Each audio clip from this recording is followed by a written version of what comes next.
Hello everybody, and welcome back once again to another episode of Club Penguin 101. Today we'll be continuing the Club Penguin Yearbook series by looking at the year 2012. Let's get into it.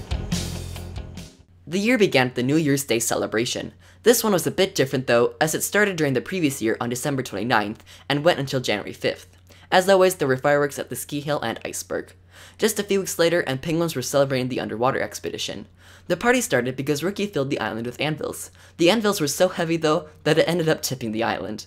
At the party, penguins could get the heavy hat, the submarine suit, and the cleaned up dock background. The party started on January 26th and went until January 31st. The next party to be celebrated was a pretty small one, and that was the fashion show. It started on February 1st, and the only room decorated was the gift shop. There was also only one item available, and that was Cadence's background. The party came to a close on February 14th. After the fashion show came ROCKHOPPER'S quest. During the party, penguins could sail to different islands on the Migrator.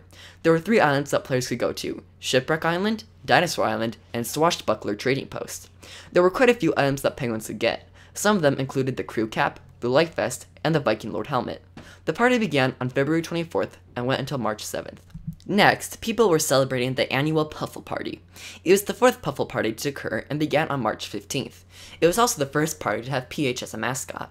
The decorations were very similar to the last few Puffle parties. Each Puffle had their own themed room.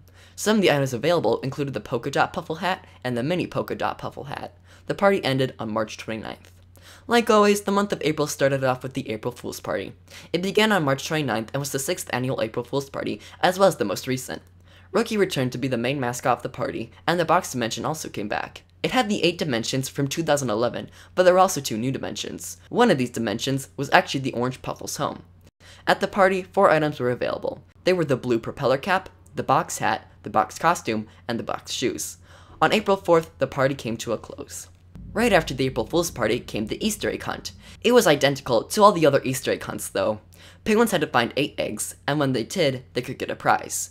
This year's being the Yellow Bunny years. It started on April 5th and went until April 11th. Following the Easter egg hunt came the Earth Day celebration. It began on April 19th and went until April 26th. Like last year, the different animal costumes made a return, such as the African painted dog or the snow leopard. Along with the animal costumes, penguins could obtain the safari hat. A few weeks later, and penguins were celebrating the medieval party. Every room on the island was decorated, and all the Unite's quests made a return. Penguins could also defeat Scorn the Dragon, making his first appearance at this party, in a new quest. As expected, there were tons of items at this party. Some of them included the noble helmet, the battle cape, the skyward staff, and the iron armor. The party started on May 17th and lasted until May 30th. The next party to take place was one that has truly changed Club Penguin, and that was the Marvel Superhero Takeover. It was the first ever takeover to be held and began on June 14th.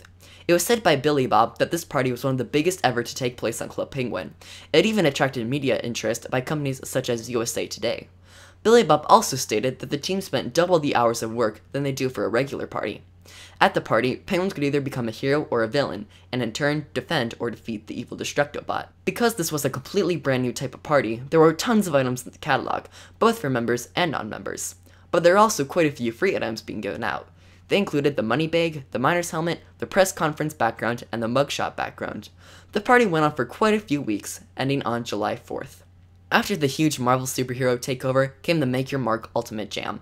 Cadence and the Penguin Band made appearances like usual, but newcomers CC and Rocky from the Disney show Shake It Up came as well. The Club Penguin music video, The Party Starts Now, was released during this time too.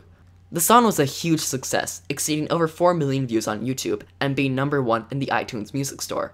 There were a bunch of decorated rooms at the party and also a bunch of new items. Some of them included the purple boombox, the Sweet Star pin, the music splatter hat, and the Pitch Perfect shirt.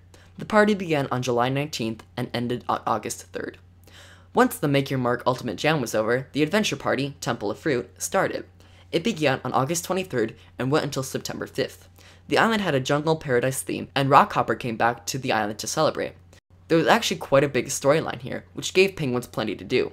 There were a ton of free items given away. Some of them included the apple headband, the grape bunch costume, the pineapple headband, and the watermelon costume. While the adventure party Temple of Fruit was going on, the new minigame Smoothie Smash was released. The game had its own little grand opening celebration, and along with the new game came a new permanent design to the coffee shop. Like always, the fair came to the island in September.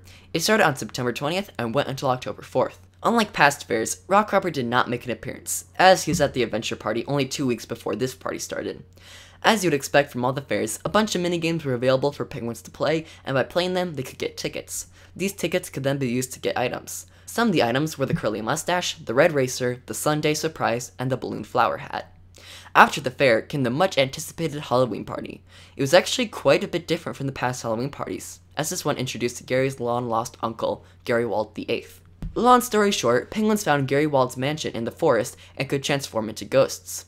As always, the nighttime sky and other spooky decorations enveloped Club Penguin.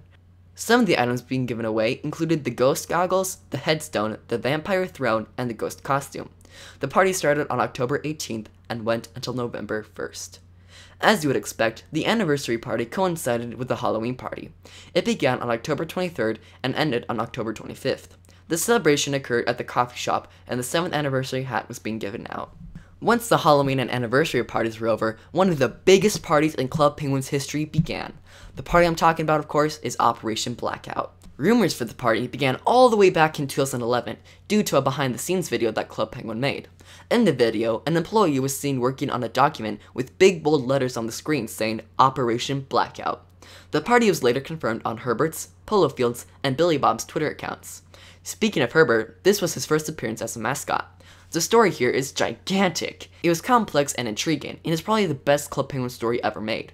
I'm not going to go through all of it here, as it would just take too long to explain. But if you would like, you can click here to watch an episode of Club Penguin 101 just about Operation Blackout. Anyways, at the party, basically every room had some kind of decoration. The decorations would also change over time due to Herbert's weapon that blackened out the sun. The free items that players could get included the Herbert Security Clearance Pin, the Covert Agent Station, which was a furniture item, Rookie's background, and Herbert's background.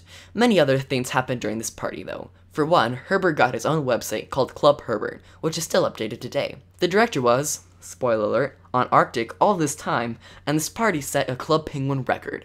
On November 24th, 1.8 million penguins were logged on, making it the largest amount of penguins to be logged on at a specific time. The party began on November 15th and came to a close on December 6th. Just like always, the last party of the year was the holiday party. It started on December 20th and was confirmed on Polo's Twitter account. It was also the 100th party to be celebrated on Club Penguin. Rockhopper and Coins for Change both returned for the party. The same decorations from previous holiday parties came back, and they were just as great as before. There were a bunch of free items being given out. A few of them included the holiday teddy, the green light bulb, the piratey stuffy, and a brand new color, Arctic White. The party came to a close not in 2012, but actually in 2013, on January 4th. And that was 2012. It was a pretty big year for Club Penguin, with the introduction of takeovers, and one of their biggest parties ever, Operation Blackout. But how did Club Penguin go about 2013? Well, stay tuned and find out on the next episode. Hey everybody, thank you so much for watching this episode of Club Penguin 101. If you enjoyed, then definitely be sure to leave a like, and you can also click here to subscribe to get notified when new episodes of Club Penguin 101 are up. You can also click here to check out the previous episode in which we talked about why are takeovers bad? Until next time, beef it up.